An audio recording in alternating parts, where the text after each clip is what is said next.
लोग ज्यादा गरीब हुए हैं पिछले 7 साल में। गरीबी में जो हिंदुस्तान जी रहा है, ग्लोबलाइजेशन उसके लिए नहीं है। ग्लोबलाइजेशन तो इस देश में विदेशी कंपनियों के लिए है। और कोई मुझसे पूछता है कि राजीव भाई, अगर आप जैसे विचार का आदमी ग्लोबलाइजेशन करे तो क्या चीज ध्यान में रखेगा?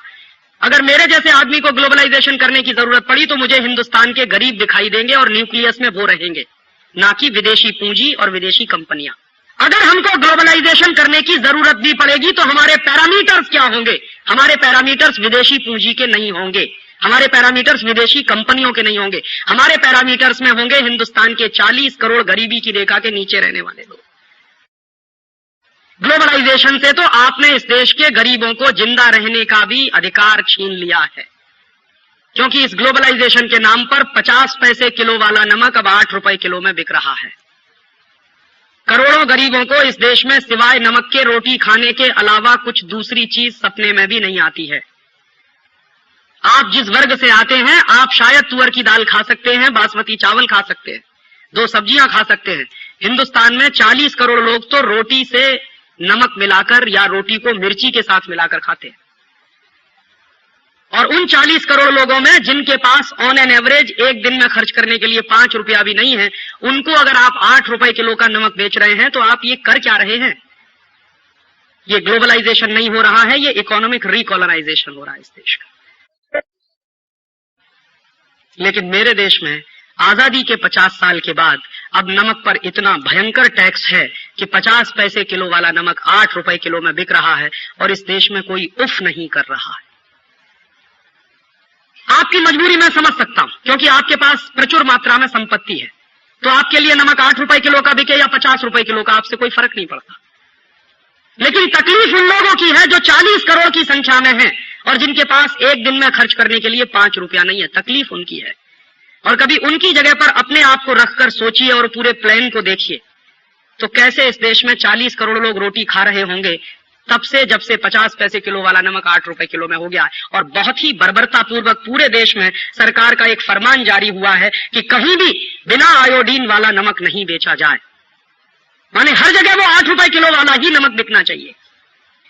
और आपको मैं एक दूसरी जानकारी दे दूं कि आयोडीन हर नमक में होता है।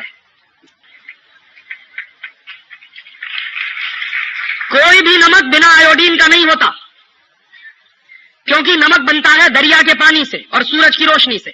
नमक बनाने में कोई टेक्नोलॉजी नहीं लगती, कोई मशीन नहीं लगती।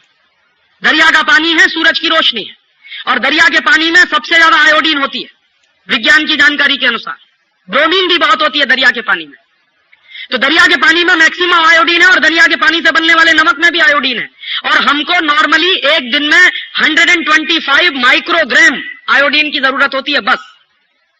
साधारण आदमी को, साधारण बुद्धि वाले आदमी को इस देश में एक दिन में 125 माइक्रोग्राम आयोडीन की जरूरत होती है। और जो साधारण नमक हम खाते हैं उसमें एक दिन में हम कम से कम 175 माइक्रोग्राम आयोडीन खा जाते हैं, माने जितने की जरूरत है उससे भी 50 माइक्रोग्राम ज्यादा आयोडीन हम कंज्यूम कर रहे हैं। तो इस देश में आयोडीन की कमी कहां है? ये तो सबसे बड़ा झूठ है जो इस देश में बोला जा रहा है आजादी के 50 साल।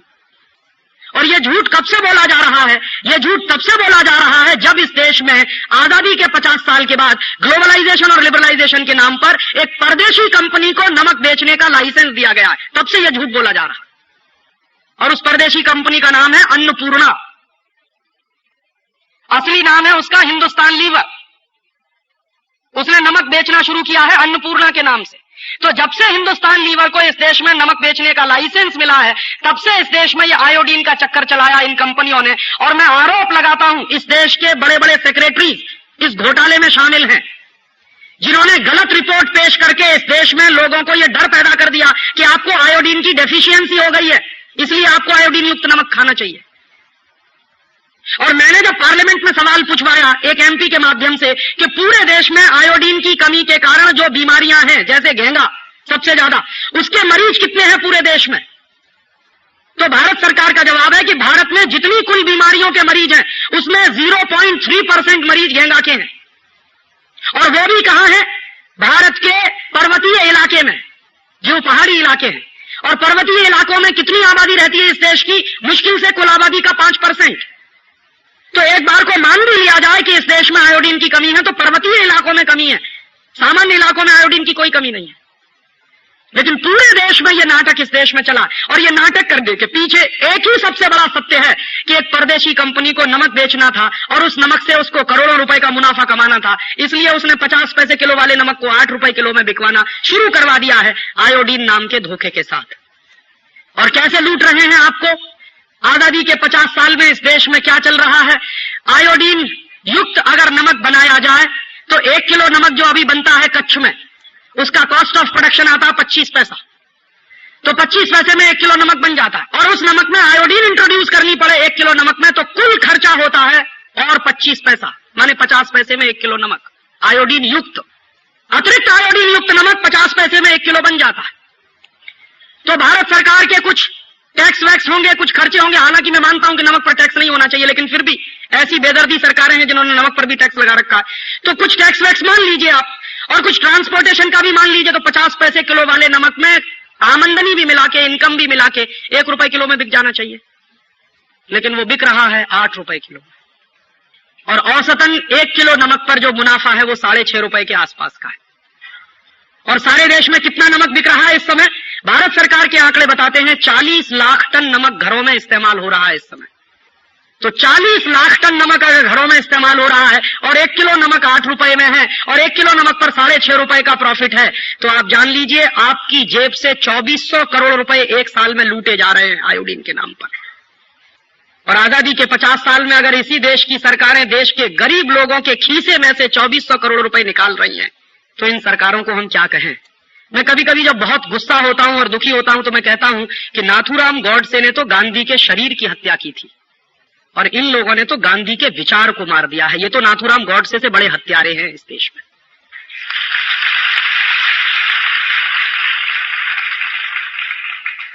क्योंकि शरीर तो वैसे भी नश्वर होता है, आज रहेगा कल नहीं रहेगा।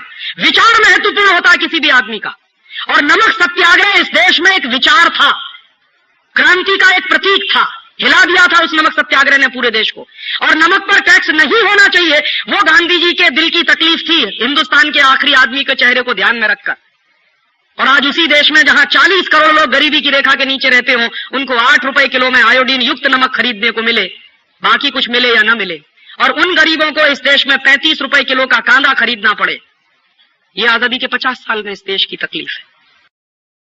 15 पैसे किलो की चीज 3 रुपए में खाएं 2000% मुनाफा, 15 पैसे किलो की चीज 7 रुपए में खाएं, इतनी लूट है।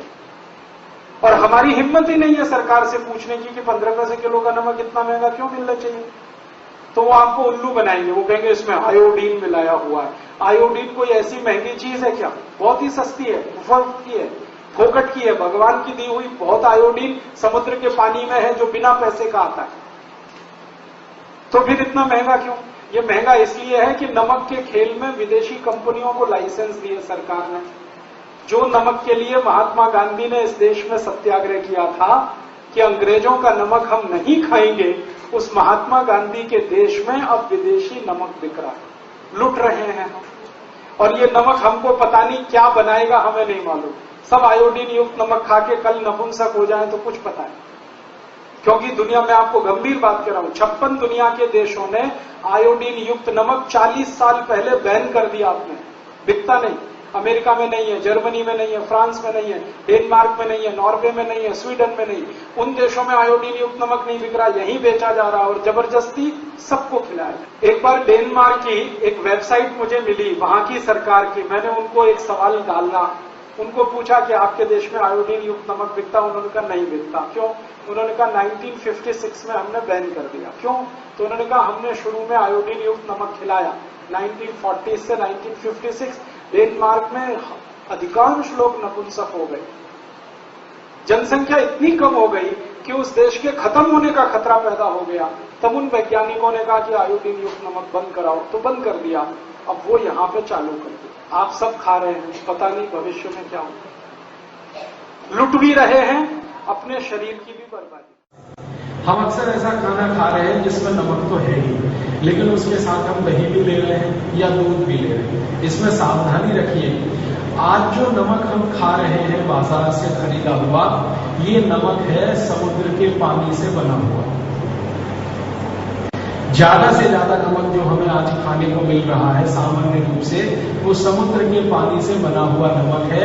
आयुर्वेद में ये नमक सबसे घटिया माना जाता है। क्वालिटी में सबसे खराब नमक अगर कोई होता है तो वो यही नमक है जिसको हम समुद्र के पानी से बना हुआ नमक कहते हैं। और सबसे अच्छा नमक जो माना जाता है वो भगवान का बनाया हुआ, ईश्वर का बनाया हुआ या प्रकृति का बनाया हुआ नमक है, जिसको हम सब सेंधा नमक कहते हैं या काला नमक। सेंधा नमक और काला नमक आदमी ने नहीं बनाया, भगवान ने बनाया। पहाड़ बनते हैं नमक के, जैसे पत्थर के पहाड़ बनते हैं वैसे नमक के पहाड़। तो प्रकृति की क्रिया में जो बन रही है चीज, उसकी क्वालिटी में कोई शक नहीं होता, क्योंकि प्रकृति और ईश्वर का जो सारा कुछ सम्मिलन है दुनिया में एकदम परफेक्ट है, उसमें गलती होने का चांस है। आदमी जो बनाता है ये सारी फसाद की जड़ हाँ।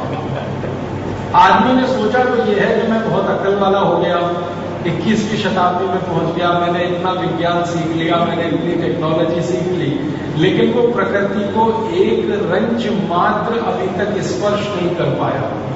भले बहुत टेक्नोलॉजी सीखी है, बहुत विज्ञान आ गया, प्रकृति की बनाई हुई चीज की जो गुणवत्ता है वो किसी दूसरी चीज में नहीं है। अब मैं नमक का ही आपको कंपेरिजन करके बताता हूं। प्रकृति का बनाया हुआ ये जो सेंधा नमक है या काला नमक है, ये आपके शरीर को 94 तरीके के पोषण देता है। 94। मैं आपको और सरल तरीके से समझाऊं। कोई चीज आपने खाई और मैंने आपको कहा या आपने जान लिया कि मुझे इसको खाने से कैल्शियम मिला, ये कैल्शियम एक तरह का पोषण है। कोई चीज आपने खाई, जैसे अनार का रस पिया, इससे आपके खून में हीमोग्लोबिन बढ़ा, आयरन बढ़ा, तो ये एक तरह का पोषण है, एक ही तरह का। कैल्शियम बढ़ गया शरीर में कुछ खाने से, आयरन बढ़ गया शरीर में कुछ खाने से, फास्फोरस बढ़ गया शरीर में कुछ खाने से, एक एक तरह का पोषण है। सेंधा नमक ऐसे 94 पोषण देता है। एक एक तरह की बात किया, कैल्शियम, आयरन, फास्फोरस। सेंधा नमक में ऐसे 94 पोषक तत्व हैं जो शरीर के लिए। और उसके बाद दूसरे नंबर पर है काला नमक। अब ये दोनों प्रकृति के बनाए हुए हैं, पहाड़ में से आते हैं, आप सभी जानते हैं, नमक के पहाड़ होते हैं जैसे पत्थर के पहाड़। तो पहाड़ वाला जो नमक है, पत्थर वाला जो नमक है, ये 94 तरह के पोषण देता है। और समुद्र के पानी वाला जो नमक है, ये 3 तरह के पोषण देता है। अब आप देखिए, 3 तरह के पोषण देने वाला नमक, 94 तरह के पोषण देने वाला नमक, दोनों में से किसकी क्वालिटी? 94 पोषण जो दे रहा, सीधी सी बात है। तो आप नमक खा सकते हैं जो प्रकृति का बनाया हुआ है, वो सेंधा और काला, मतलब आज से सेंधा और काला नमक खाइए। अब मैं आयुर्वेद की एक जानकारी आपको देता हूं, आप हैरान हो जाएंगे सुनकर। आयुर्वेद में ये कहा गया, अष्टांग हृदय में भी ये है कि जैसे ही दूध के साथ नमक लेना शुरू करें या दही के साथ नमक लेना शुरू करें, तो ये जो नमक मैंने बोला समुद्र के पानी का, ये पूरी तरह से वर्जित है। दूध के साथ भी नहीं ले सकते, दही के साथ भी नहीं ले सकते। जैसे ही नमक बदलते हैं आप दूध और दही के साथ, तो सेंधा नमक और काला नमक जरूर ले सकते हैं। इतना अंतर आ जाता है। अभी अगर समुद्र के पानी के बने हुए नमक के साथ दूध पिएंगे, 20 बीमारियां आपको आएंगी। समुद्र के पानी के नमक के साथ अगर आप दही खाएंगे, 20 बीमारियों में फंस जाएंगे। लेकिन वही दही और दूध सेंधा नमक के साथ और काले नमक के साथ खाएंगे, जीवन भर आप निरोगी रहेंगे। इतना अंतर है। अब आप इसको अप्स डाउन में देख सकते हैं, जमीन आसमान का अंतर कहा जाता है इसी को। एक इस तरफ है, एक इस तरफ। वही नमक जो समुद्र के पानी से आया तकलीफ दे रहा है, और वही नमक जो भगवान का बनाया हुआ है वो आपके लिए अमृत तुल्य है। तो ये जो नियम मैंने विरोधी वस्तुओं का बताया, तो इसमें अगर आप दही नमक खाना चाहते हैं तो दही में सेंधा नमक ही या काला नमक ही होना चाहिए, और दूध के साथ नमक की कोई वस्तु लेना चाहते हैं तो वो सेंधा नमक और काले नमक वाली ही होनी चाहिए। ये समुद्र के पानी के नमक की वस्तु दही के साथ नहीं ले सकते। मैंने एक बार प्रयोग करके देखा, दही लिया, दही को लेंस से आप देखो तो उसमें बहुत तरह के जीवाणु हैं, बहुत तरह के बैक्टीरिया, और वो शरीर के लिए अनुकूल है, बहुत अनुकूल है। अगर वो जाते हैं शरीर में तो बहुत सारी शरीर की जरूरत को पूरा करते हैं। अब जैसे ही दही में आप देखेंगे बहुत सारे जीवाणु हैं, उस दही में ये समुद्र के पानी का बनाया हुआ नमक एक चुटकी डाल दीजिए, 1 मिनट में सब जीवाणु मर जाते हैं। हजारों, लाखों, करोड़ों 1 मिनट में मर जाते हैं। अब आपने दही ले लिया और उसमें समुद्र के पानी का नमक मिला दिया, जीवाणु मर गए, तो एक तो जीव हिंसा कर दिया आपने, पाप लगा उसका, जीव हिंसा कर दिया। और दूसरा, आपने वो दही खाया जिसमें समुद्र का नमक मिलाया हुआ है, वो शरीर के काम का नहीं, उपयोगी नहीं।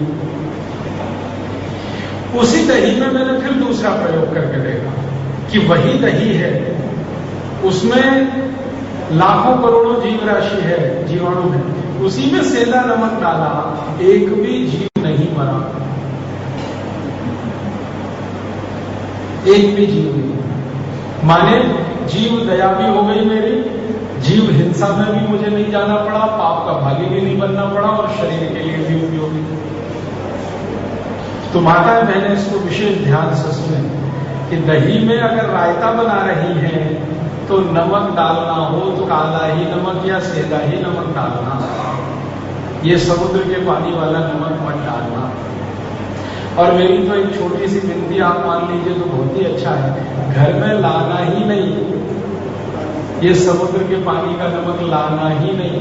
ये समुद्र के पानी का नमक इंडस्ट्रियल यूज के लिए तो ठीक है, औद्योगिक उसका उपयोग होता है। भारत में बहुत सारी ऐसी इंडस्ट्रीज हैं जिसमें नमक लगता है, जैसे आइस इंडस्ट्री है ना, बर्फ बनाने वाले जितने कारखाने हैं सबको नमक चाहिए, ऐसे बहुत उद्योग हैं जिनमें नमक लगता है। तो उन उद्योगों के लिए रहने दो इसको, समुद्र वाले नमक को, जीवन में खान पान में इसको मतलब। और मैंने भारत का थोड़ा इतिहास पढ़ा है तो मैंने ये जाना और उसके दस्तावेज भी देखे हैं, 1930 के पहले तक, सन 1930 के पहले तक इस भारत में एक भी व्यक्ति समुद्र के पानी का नमक नहीं खाता था, एक भी व्यक्ति। खाने में नमक जो इस्तेमाल होता था वो सेंधा या काला। और राजस्थान के कुछ इलाकों में झीलें हैं, प्रकृति की बनाई हुई झीलें, जैसे सांभर, एक बड़ी झील का नाम है सांभर। सांभर झील का नमक भी भगवान का बनाया हुआ है, वो झील भी भगवान की बनाई हुई है, प्रकृति की बनाई हुई है। वो झील मनुष्य ने नहीं बनाई, वो प्रकृति से बनी है। उस झील में से तैयार हुआ नमक भी प्राकृतिक नमक माना जाता है। तो ज्यादा लोग इस्तेमाल करते रहे हैं सांभर झील का नमक, सेंधा नमक और काला नमक 1930 के पहले तक। 1930 में महात्मा गांधी ने जब से नमक सत्याग्रह किया, उसके बाद से ये समुद्र का नमक चलन में आया और लोगों ने उसको खाने में भी डाला। 1947 में क्या हुआ, दुर्भाग्य से हमारे देश का बंटवारा हो गया, पाकिस्तान भारत से अलग हो गया। अब सौभाग्य या दुर्भाग्य जो भी कहिए, नमक के सारे पहाड़ पाकिस्तान के हिस्से में आ गए। नमक के सारे पहाड़ पाकिस्तान के हिस्से में आ गए। पाकिस्तान में 2 जिले हैं, एक का नाम लाहौर और एक का नाम कराची। उसके आसपास सारे पहाड़, ज्यादा से ज्यादा नमक के पहाड़। तो हमारी मजबूरी ये हो गई कि पाकिस्तान से नमक आए तो हम खाएं, सेंधा नमक, काला नमक ज्यादा उसी इलाके में आया। बंटवारा कुछ इस तरह का हुआ कि नमक के पहाड़ उस तरफ चले गए। तो बहुत दिन तक ये नमक आता नहीं था पाकिस्तान से, तो लोगों की मजबूरी हो गई क्योंकि बहुत दिन तक भारत और पाकिस्तान की ऐसी दुश्मनी रही है। आप जानते हैं आजादी मिलते ही पाकिस्तान ने भारत पर हमला कर दिया था कश्मीर छीनने के लिए। तो वो दुश्मनी ऐसी थी उन दिनों में कि बहुत साल तक तो आ नहीं पाया, तो लोगों की मजबूरी हो गई कि भाई क्या करें। तो फिर लोगों ने ये मजबूरी में समुद्र का नमक खाना शुरू कर दिया और धीरे धीरे समुद्र का नमक बनना बढ़ता चला गया। इंडस्ट्रियल यूज के साथ वो घर में भी आने लगा। और मैं आपको विनम्रतापूर्वक कहना चाहता हूं कि उसी समय से ब्लड प्रेशर भी हमारे यहां घुस गया। ये जो आजकल आपने सुना है ना ब्लड प्रेशर हाई हो गया, हाई हो गया, हाई हो गया, मैं आपको ये बताना चाहता हूं कि भारत के लोगों को हाई ब्लड प्रेशर कब से आया। भारत के लोगों में हाई ब्लड प्रेशर उस दिन से आया जिस दिन से हमने समुद्र के पानी का नमक खाया।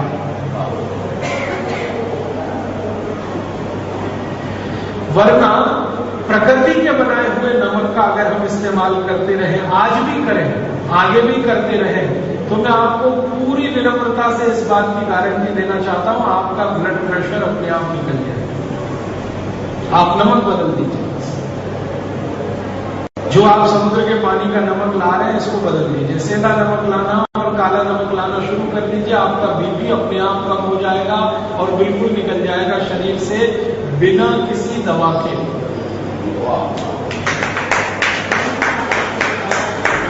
और आप जानते हैं कि आजकल हमारे जीवन में हाई ब्लड प्रेशर इतनी खतरनाक बीमारी की स्थिति में है कि ये शुरू हो जाए तो दुनिया जहान की कोई भी बीमारी आए। ब्लड प्रेशर हाई हो गया तो हार्ट अटैक आ सकता है, ब्लड प्रेशर हाई हो गया तो ब्रेन हेमरेज हो सकता है, ब्लड प्रेशर हाई हुआ तो ट्राइग्लिसराइड्स बढ़ेंगे, ब्लड प्रेशर हाई हुआ कोलेस्ट्रॉल बढ़ेगा, ब्लड प्रेशर हाई हुआ खून गाढ़ा होता जाएगा, ब्लड प्रेशर हाई हुआ किडनी डैमेज कर देगा, ब्लड प्रेशर क्या नहीं कर देगा। ये सबसे खराब है, रूट कॉज में ब्लड प्रेशर है बहुत सारी बीमारियों का। ब्लड प्रेशर हाई हुआ डायबिटीज ला देगा, ब्लड प्रेशर हाई हुआ शुगर बढ़ा देगा, सब कुछ करेगा। ब्लड प्रेशर हुआ आंख आपकी खराब कर दे। ये भाई को आपने देखा ना जिसकी आंख खराब है, इसकी एक आंख का प्रेशर बढ़ा हुआ है, यही तकलीफ है उसको। अगर दोनों आंख का प्रेशर एक साथ बढ़े तो इलाज करना बहुत आसान होता है दुनिया में। एक ही आंख का प्रेशर बढ़े और एक का कम हो तो वो इलाज ही नहीं कर सकता।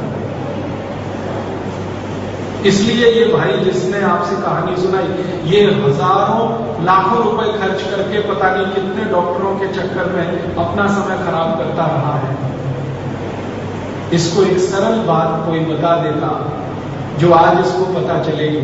इसकी एक आंख का प्रेशर बहुत बढ़ गया था, एक आंख का प्रेशर बिल्कुल कम था या नॉर्मल था, इसको किसी ने बता दिया होता कि नमक बदल दो, इसकी बीमारी यहां तक पहुंच गई।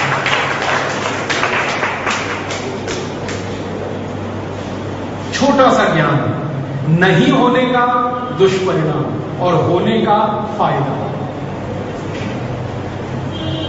हमारे यहां सभी साधु संतों के मुंह से मैं ये सुनता रहता हूं, आप तो बार बार सुनते रहते हैं, अज्ञान सबसे बड़ा दुख है। अज्ञान में जाना दुनिया का सबसे बड़ा दुख है और ज्ञान में चले जाना दुनिया का सबसे बड़ा सुख है। मैं भी मानता हूं इसको। मैं गरीबी को दुख नहीं मानता, बेरोजगारी को दुख नहीं मानता। गरीबी बेरोजगारी तो आने जाने वाली चीजें हैं और शायद ये गरीबी बेरोजगारी तब तक है जब तक मेरे पास ज्ञान नहीं है। जिस दिन मुझे कुछ ज्ञान मिला मैं मेरी गरीबी भी दूर कर सकता हूं, बेकारी भी दूर कर सकता हूं। इसलिए बीमारियां हमारे शरीर में है और उनका दुख है वो भी अज्ञान का ही कारण है। जैसे ही ज्ञान में आप जाएंगे आप खुद बीमारियां ठीक कर लेंगे, डॉक्टर के चक्कर में फंसने की जरूरत ही नहीं पड़ेगी। ये छोटा सा ज्ञान कि हम नमक बदल दें तो जिंदगी में कितना बड़ा सुख, ये इस भाई को पता है जिसकी आंख इस स्थिति में आई है। तो आपने देखा नमक बदल देता है। साल भर पहले या 1.5 साल पहले जैसे ही इसकी आंख में प्रेशर बढ़ना शुरू हुआ, ये पहले डॉक्टर के पास जहां गया वो इसको बता सकता था कि भाई तेरी एक आंख का प्रेशर बहुत ज्यादा है, ब्लड प्रेशर, दूसरी आंख का कम है या बहुत कम है। अब तू क्या कर रहे हो, बस इतना करके नमक बदल दे। सरल बात, साधारण बात।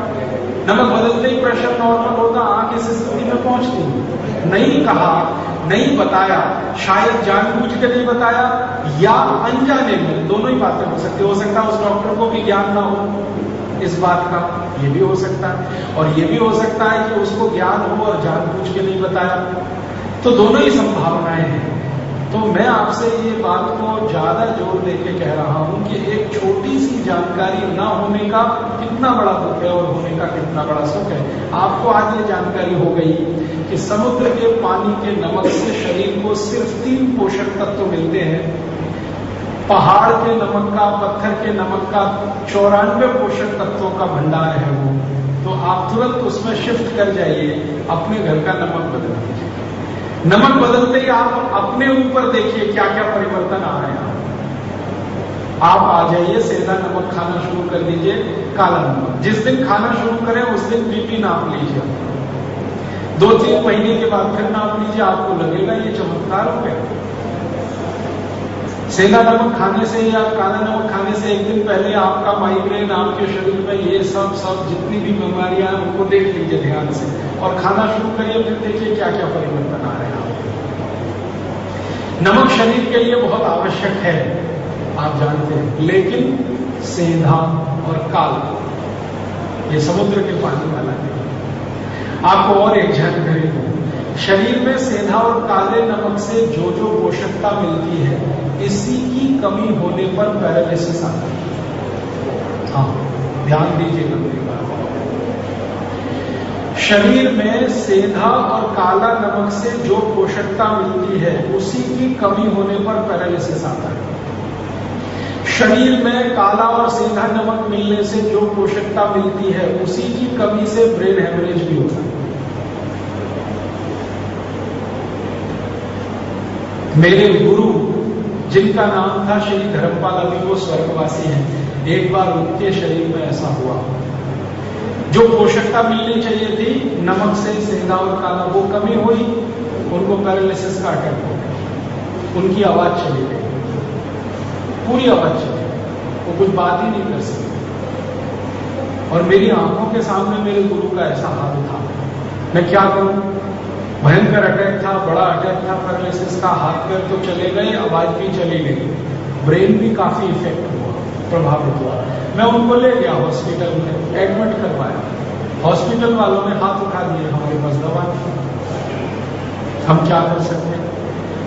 तो उन्होंने मेरे गुरु के हाथ पांव बांध दिए। वो कहते हमारे इलाज का तरीका यही है, एलोपैथी जिसको हम सबसे ज्यादा भरोसा करते हैं, उनके इलाज का तरीका कि पैरालिसिस पेशेंट का हाथ पैर हिलता रहता है ना, उसके कंट्रोल के बाद, तो उसको पकड़ने के लिए बांध दिए।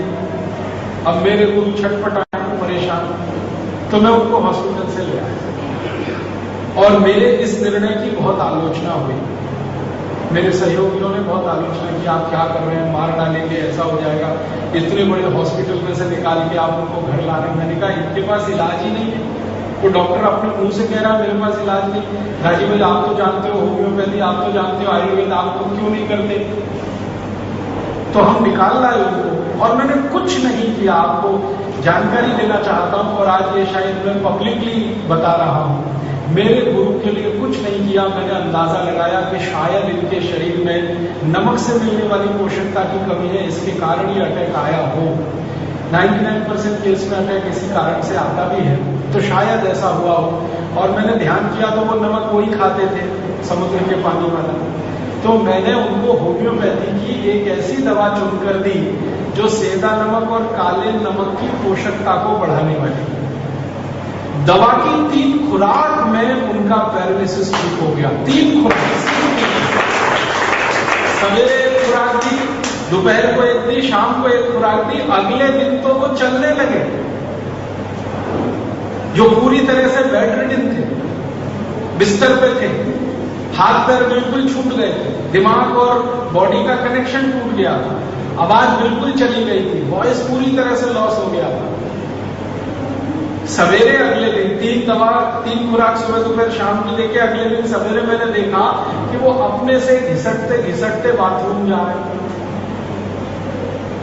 और 3 खुराक के बाद चौथी दी नहीं मैंने, 2 दिन के बाद उनकी आवाज वापस आई और 4-5 दिन में बॉडी के सारे फंक्शन नॉर्मल हुए। और 10 दिन के बाद जिसने भी उनको देखा वो यही कहता था, धर्मपाल जी मुझे नहीं लगता आपको कोई अटैक आया। जो भी देखे वो ये कि हमें नहीं लगता था कि कोई अटैक आया। माने इतनी नॉर्मल हो गई सारी कंडीशन। और जब उनकी बेटी उनको मिलने आई, वो जर्मनी में रहती